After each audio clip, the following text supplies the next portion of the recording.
The stage was set for Freddy's Showdown. Wait, did I say slow down? I meant Showdown.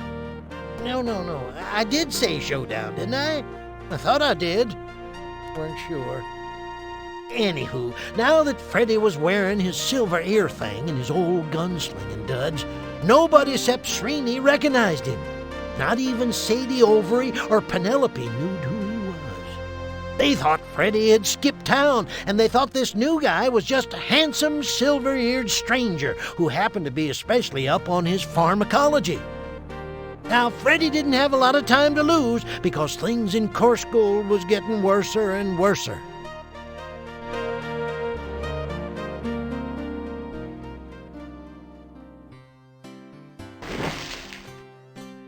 The south side of Maine.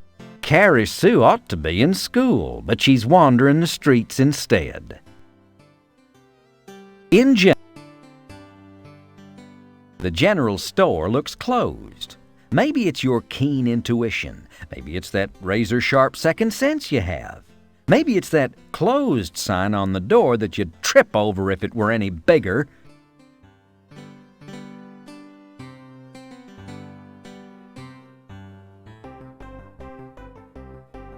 You've never seen Chester Field look so downtrodden. Why, he looks like he's lost his best friend. He's wearing a sandwich board upon which has been very hastily scribbled, "We'll polish ears for stagecoach fare."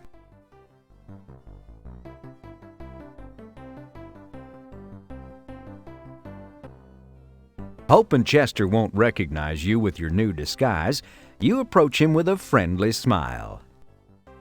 Say, partner, that's a woeful little sign you're carrying there. "We'll polish ears for stagecoach fare." What's the problem? Why so down on your luck? Well, I'll tell you. Even though I don't usually talk to silver-disguised strangers, there's a man inside who's the best damn poker cheat I've ever seen. I never even knew he was stealing my store till it was all over. You see, I bet everything I owned, including my store, on a queen-high straight flush. And that bastard had a king-high. Don't feel bad, fella. I would have probably done the same. By the way, did you get this gambler's name? Name? Sure did. Wheaton Hall's his name. Everybody calls him Aces, and I can see why. Thanks for your time, and I hope things work out for you. I think I might just pay Mr. Aces a little call. Good luck to you, stranger, especially if you're going to get in that game. Thanks. I'm wearing my lucky neckerchief, so I'm not too worried. Yeah, but are those blood stains there?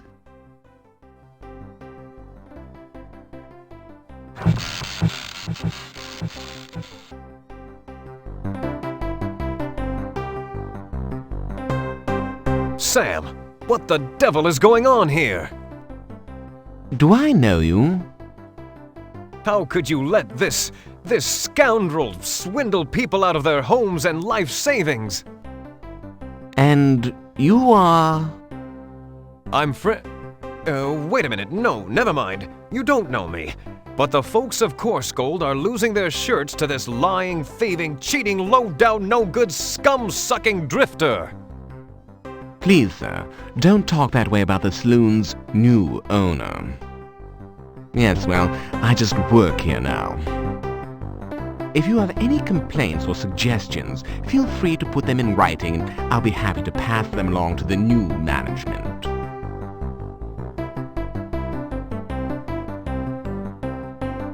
It's Zircon Jim Laffer. Years from now, his brother Ezekiel will sire a son, who will beget Ethan, who will beget Bartholomew, who will beget Lawrence. That's right, he's Leisure Suit Larry's great-great-grandfather. Howdy, stranger. New in town? Hi, I sure am, and I'm looking for a hot time. I've been noticing some of your fine coarse gold fillies. I wouldn't mind an introduction. Perhaps you could put in a good word for me with one of them.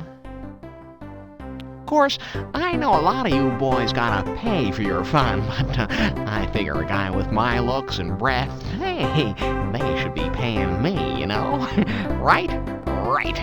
By the way, my name's Laffer. Zircon Jim Laffer. Don't believe I caught yours. Oops, I think I smell something burning or something. Catch you later. Phew, what rock did he crawl out from under? That's Joe, the guy that had a bad time with old Muff Potter a few years back. He owns a local tourist trap, and trap it is. He trapped a couple of punks in there a few years back, Tom and Becky something or other, and they almost didn't get out. Somebody ought to write a book about it.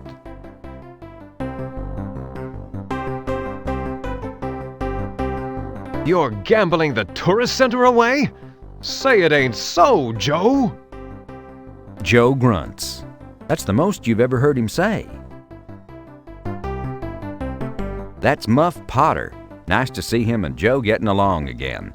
He owns, or at least he did own until he started gambling today, a huge tract of land along the south side of town where Chinatown used to be. Hey, Muff, don't play with this guy. He cheats. Muff nods his head in agreement and then returns to playing. Muff's never been too bright. It's Ollie Oxenfree, the guy who owns the fig farms on the northern side of Collier Bluff. He's the worst gambler in town. He'll lose the entire North 40 in no time.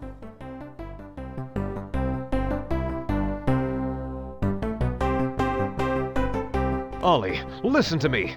Don't do it. It's not worth it. Don't waste your breath. Ollie needs what little concentration he has just to hang on to his farm a few minutes longer. Gambling away his keg and barrel shop is Cooper Coop Cooper. He, his wife, his children, and his parents all work in his barrel shop.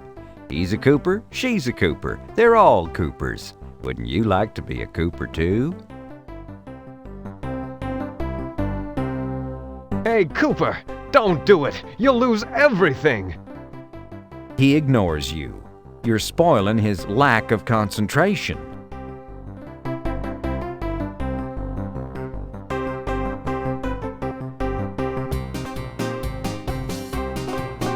Pieces is holding his cards tightly. One of his hands appears unusually stiff. Maybe he's nervous? Wheaton Aces Hall, slick, big-time back-east riverboat gambler, has turned the saloon's friendly poker game into vicious, high-stakes gambling, winning money, land, buildings, and businesses from the local bumpkins.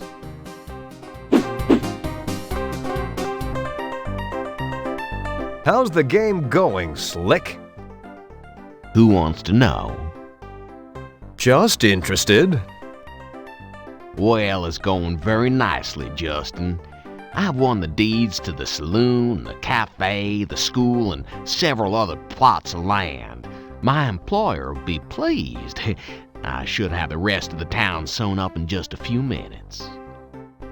Who's your employer? Sorry, that information is covered under the terms of boss hustler privilege. Doesn't it bother you that you're bilking these people out of their homes and businesses? Well, I've seen their homes and businesses. Trust me, I'm doing them a favor. I'm making a citizen's arrest. You're cheating, and I know it. Citizen's arrest? Citizen's arrest. Don't even try it. The sheriff knows I'm here. In fact, I have his blessing.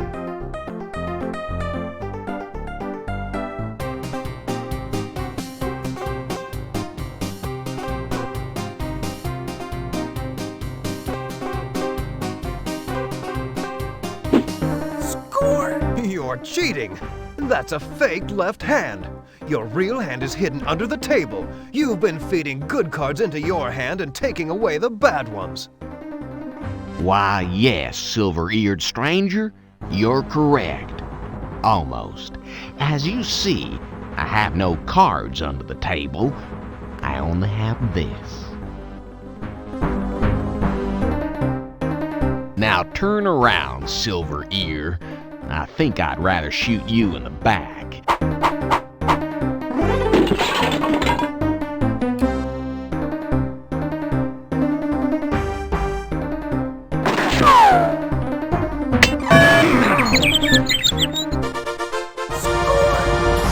Ooh-wee! He did it! What a manly man! Riverboat gambler in the corner pocket. Yee-haw! I could have done that if I'd wanted to. I just didn't feel like it. That's all. Now, when the townsfolk caught wind of how Aces had been cheating, the sheriff had no choice but to arrest him and return all the deeds. But wouldn't you know, no sooner had one brouhaha died down than another flared up.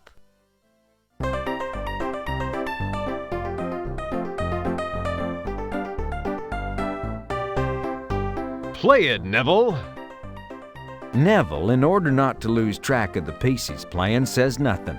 However, he raises his eyebrows as if to say, "Certainly, sir, I'll be happy to play whatever selection you'd care to hear, and what's more, I'll make this old piano sound like a whole orchestra."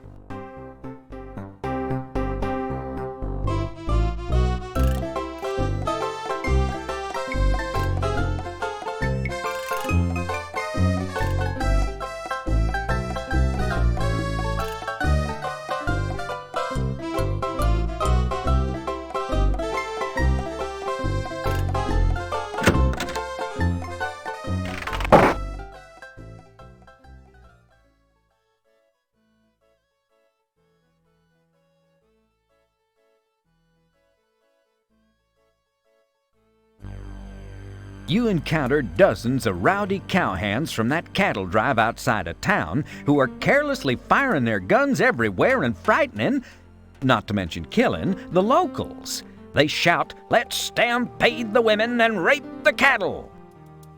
Luckily, the rowdy cowboys don't notice you from down below. Let me at those cattle! Let me at those sheep! A whole fleet of rowdy cowhands seems to have invaded Main Street. They're shooting around indiscriminately. The barbarians. Did they do this just for the fun of it? Or did somebody put them up to it? Let me at those cattle! Sal uses this canister of nitrous oxide, also known as laughing gas, to make sure his customers leave with a smile.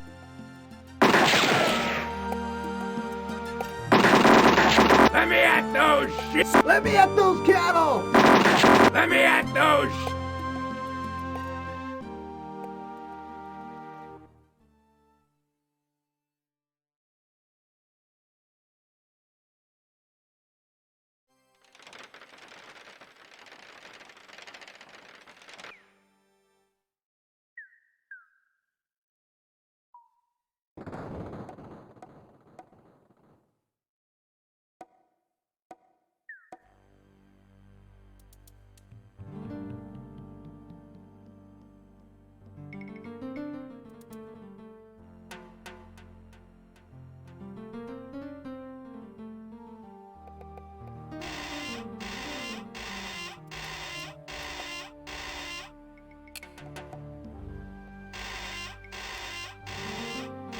You take careful aim with your pistol and slowly squeeze off a shot.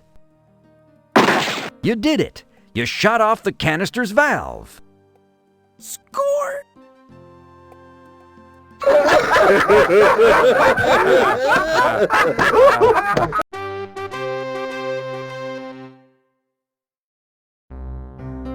Yipperoonie, Freddy done made them cowhands laugh themselves to death with a well-placed bullet. Course, he didn't get much time to celebrate.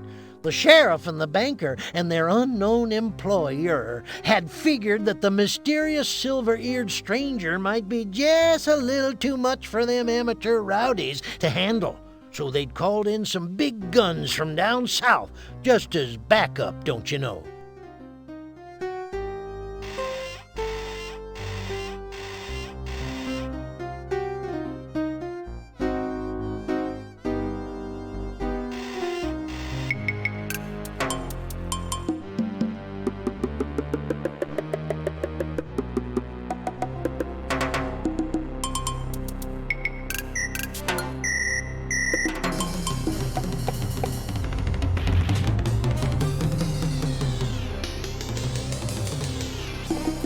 Hey, knock off the sound effects already! What's that rotten smell? Oh no, it can't be. You recognize that smell from your old days as a lawman. More dangerous than Jesse James. Meaner than Johnny Ringo. Deadlier than William Money. More fun at cocktail parties than Rooster Cogburn. It's the legendary Lever Brothers. Yep, it's us, handsome silver-eared stranger. And we're here to put you 6 feet under. Under what? Your fervent prayer is that your few minutes of target practice with Srini will be sufficient preparation for odds like this.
With his refurbished shooting skills, Freddy was able to blast the Lever Brothers to smithereens. Now, with those varmints out of the way, Freddy figured that was the end of the story, that somehow the Lever Brothers was responsible for everything that had been going on in town. But Freddy was wrong. The Lever Brothers had been hired for the task of getting rid of Freddy by whomever had hired the cowhands, and whomever was in cahoots with Sheriff Shift and P.H. Balance. And no sooner had Freddy's guns stopped smoking than he heard a familiar twang and a few chords of someone's theme music. What was that? Could it be? No. What would he be doing way out here in the middle of nowhere? You haven't heard that chord in years, and yet here it is again, strangely recognizable after all this time. In your heart you know it must be him, and yet. How did he find you? Will you be fooled by your disguise? Does he still eat paste? Kid, I want you out of town by sundown. Well, sure, stranger. I'll be riding out of town well before sundown, leaving your sorry carcass for the buzzards to pick apart. Will not. Will too. Not. Two. N-E. I refuse to play this juvenile word game with you. I refuse to play this juvenile word game with you. What are you doing now, repeating everything I say? What are you doing now, repeating everything I say? So that's why they call you Kenny the Kid. Because you're nothing but an immature little child, an anal retentive case of arrested development, with an unresolved edible complex and probably codependent to boot. You were a punk when I faced you back in St. Louis, and you're still a punk. Say your prayers, outlaw. Say your prayers, outlaw. Now cut that out. St. Louis? I didn't know anybody with a silver ear in St. Louis, yet somehow you seem vaguely familiar. Maybe we'll have time to compare yearbook photos. In hell!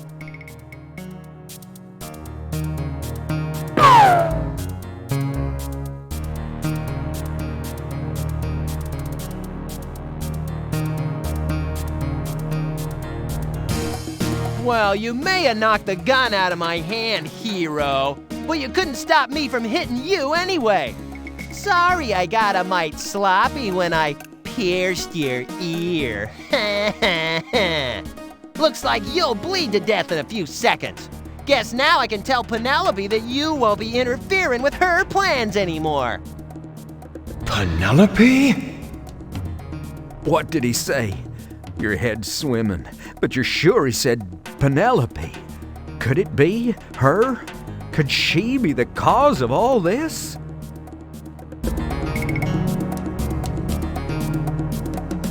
Score! You weakly pull the neckerchief from around your neck. Score! You place your lucky neckerchief on your ear and press on it to staunch the flow of blood. With your last remaining ounce of strength, you pull yourself up and stumble off towards the schoolhouse to see Penelope. Penelope. Penelope the sweet. Penelope my beloved. Penelope the traitor. Freddy dragged his bleeding self over to the schoolhouse. The anger and hurt was just ripping at his gut like a swarm of botflies on roadkill. Only worse, 'cause Freddy, unlike roadkill, was still alive. The schoolhouse door was unlocked for once, and Freddy walked right on in.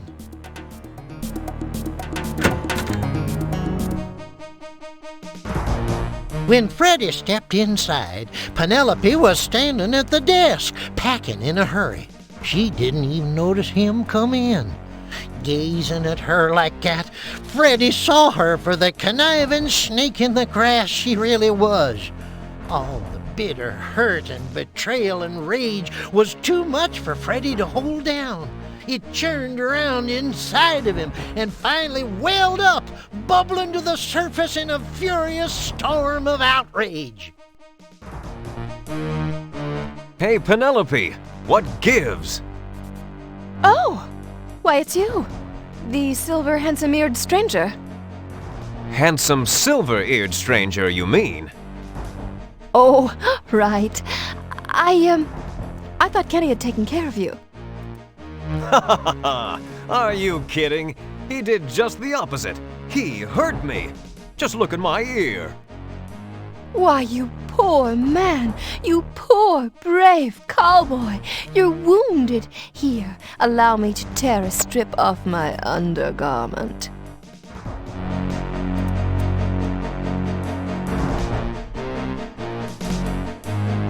Penelope slowly moved her hands up to her bodice and began to carefully unbutton it, one button at a time. staring straight into Freddy's eyes. You know, ever since I saw you capture that big, bad gambler at the saloon, I've been thinking about you. Thinking about how I wanted you. She slowly slipped her hands under the fabric. Could this be my Penelope? Is it hot in here? Or is it just me? And what's with all this echo? Thinking about how I needed you. And before Freddy knew it, Penelope yanked a derringer from her bosom and aimed it at him. Dead, that is. Drop him, gunslinger! Now! You resignedly unbuckle your holsters, letting your gun slip to the floor. Penelope appears to relax a little, but her finger is still on the trigger of the derringer. Looks like she might shoot at any moment. Score! You grab the slate and whip it around just in the nick of time.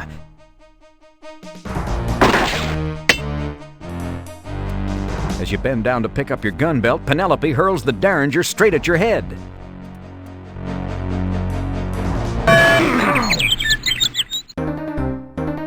Before I kill you, Mr. Gunslinging Stranger Hero type, let's just find out who you really are behind that silver ear. Freddy! You? Yes, it's me! No. Yes, it is I. Boy, you can take the wicked, villainous, hoodwinking, double-crossing, lying slut out of the schoolteacher, but you can't take the schoolteacher out of the wicked, villainous, hoodwinking, double-crossing, lying slut. Why, Penelope, why? Why on earth have you done all this? Oh, I may as well tell you, you little runt. You know too much for me to let you live. Oh, all right, here goes. I had just finished my education back in western Pennsylvania at the local Meadville Normal School when I saw a small ad on the school bulletin board seeking teachers for a, quote, lovely little village way out west nestled high in the Sierra Nevada mountains. I wrote a letter of inquiry and was offered the position by the Course Gold Board of Education. They even sent me stagecoach fare. Soon after my arrival, which you saw in the prologue, I believe. Am I boring you? Oh, good. I noticed the oily swamp behind the schoolhouse. Being a good Pennsylvania oil country girl, I grasped immediately that Course Gold was literally oozing money. But I could never afford to buy mineral rights on the meager pittance they pay a single, unwed female teacher, so I made a little arrangement with Mr. Balance. He foreclosed whichever mortgages he could, and convinced Sheriff Shift to shut down everyone else. Balance would get the land and buildings for a song and give me the mineral rights I wanted, as long as I gave him what he wanted. But Penelope, you seem to be such a sweet, innocent young woman. How could you be such a sleazebag? Well, it had to be me, Freddy, don't you see? It's always the person you least suspect. Well, I didn't suspect Srini. Couldn't it have been him? Well, it's a little late for that now. Wait! I really didn't suspect me! Well, if it's you, then I'm doing the town a favor by disposing of you, aren't I? Oh, kill me. Penelope eyes the lantern sitting on the newel post. Oops! How clumsy of me! Oh well, Course Gold won't be needing a schoolhouse anyway. Wait, there were a lot of other people I didn't suspect.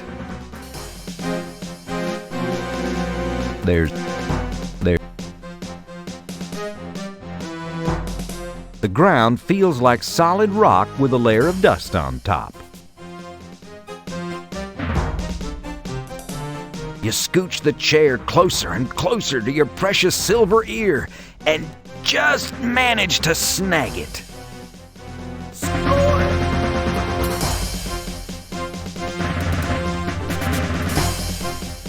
It's too late. Smart thinking. You frantically give the silver ear a few quick rubs on the stone floor. In a trice, the silver ear gets a sharp edge, ragged and rough, but sharp enough to be dangerous.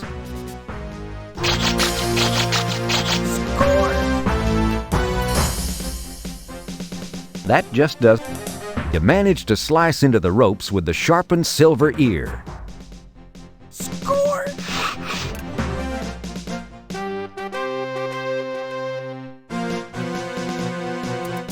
Justice will be done, madam. Damn, I knew I shouldn't have wasted my time packing those student folders.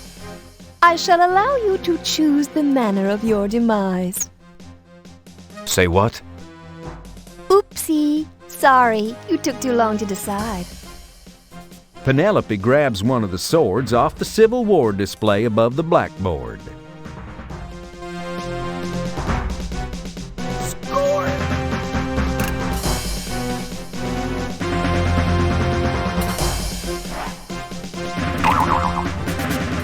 Oh, dear, I wonder, did I forget to mention downstairs that Meadville Normal had the nation's first female fencing team? On guard.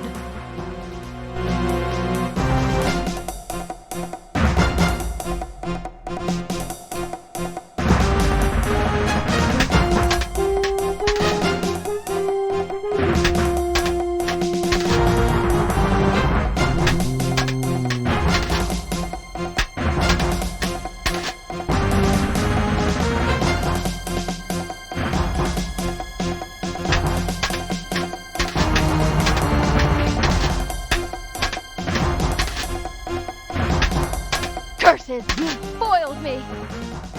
It's not a foil, it's a saber. A foil is straight and has two sharp edges, unless it's the smaller French foil, which is dull and is used chiefly for thrusting. A saber, like this one, is curved and has one sharp edge.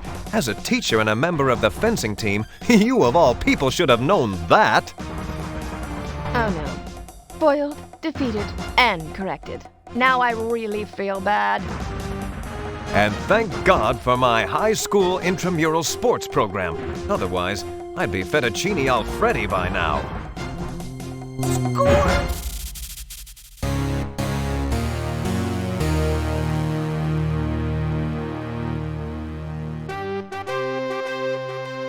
Hey, it's you! I recognize you now from the old neighborhood. Freddy something. Good to see you again, Kenny. I hope I didn't hurt your hand out there in the street.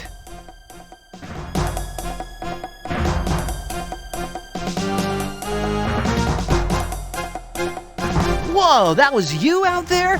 I didn't recognize you. Have you done something with your hair? No, not my hair, Kenny, but this!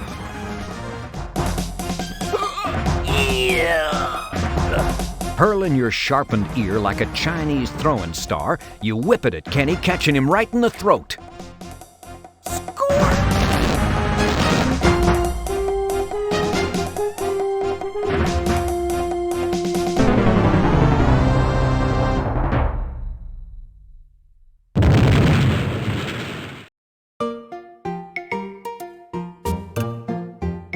Yes, sir, by gum, by cracky. With his one good ear all mangled and grody, Freddy managed to leap from the schoolhouse just seconds before it went up in the biggest conflagration coarse gold had ever seen.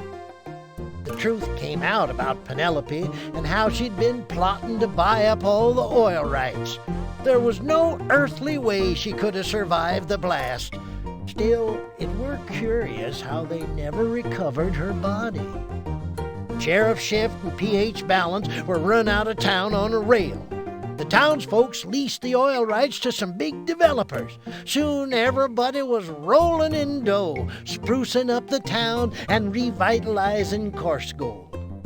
Me, I eventually found my whittling knife, all gunked up. I don't remember dropping it. Must have had a spell of stupidity or something. And as for Freddy, well, he made himself another couple of silver prosthesii, one to replace the ear that Kenny just shot off, and one to replace the silver ear that ended up fatally lodged in Kenny's neck. But with all the fuss, Freddy was able to keep his gunslinging identity a secret.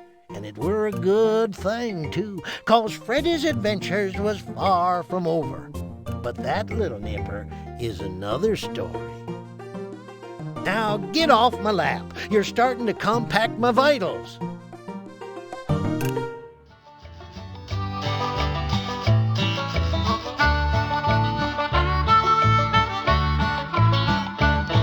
Now the whole town still remembers how the old schoolhouse was blown to embers, though Miss Prim's body was never ever found. Since the sheriff and the banker made the folks of Coarse Gold red with anger, they tarred and feathered and ran 'em out of town. And Serini, he became an ordinary Rexall TP shaman down on the Pecos, where Injun hearts still burn. While the townsfolk, safe from danger, talk about that silver earlobe stranger. Where did he come from, and when will he return? Pharkas, Freddy Pharkas. Black gold fields were his legacy. Freddy Pharkas, Freddy Pharkas. Peerless, earless, and free.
Why, Penelope?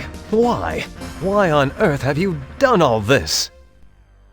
I suppose I can tell you. You know too much already, so I can never let you live. I had just finished my education back in western Pennsylvania at the local Meadville. Oh, wait a second, Josh, can I ask you a question? Cut! Shelley, how many times do we have to do this damn scene? It's just that I don't understand my motivation for this speech.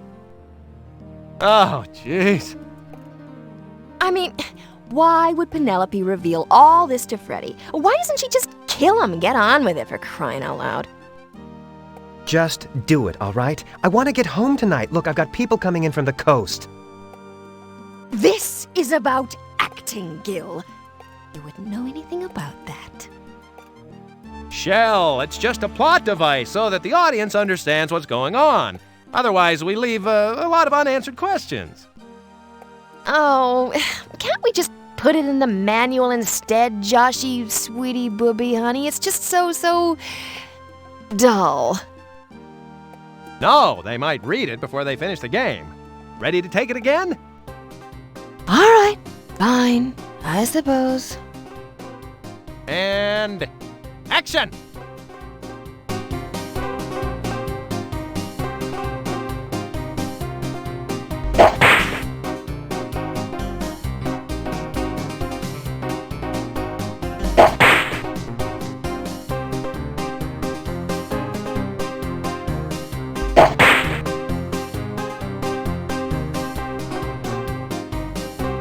Ow! Oh, God. You hit me again. No. You really hit me. Cut! Yes, I'm cut, and I'm bleeding too. I hope it's serious, you little wimp. Excuse me, can I say something here? I am gonna sue. This is what happened to Margaret Hamilton, you know. Where are you bleeding?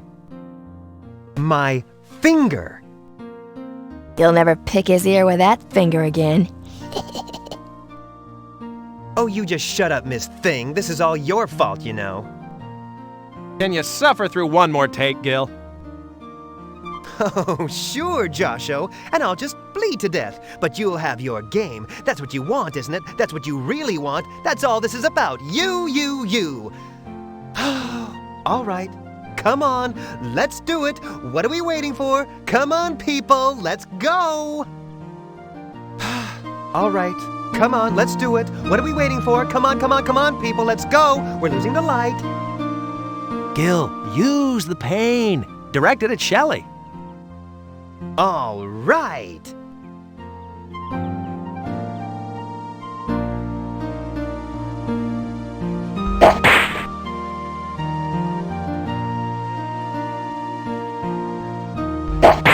O my formal fellow, I am but a weary traveler from a land far, far away. Cut! What was wrong with that? The accent slipped, babe. Good. I didn't hear any Italian creeping in. I thought it was pretty good. You don't like my accent? You call my agent. I can't work under these conditions. I'm going to my trailer. Antonio, don't walk on the ants! Ants? Ha! That's what I think of your lousy ants. Mike, get Antonio's agent on the phone. Steve, get the rest of the programmers down here. Gil, take 5.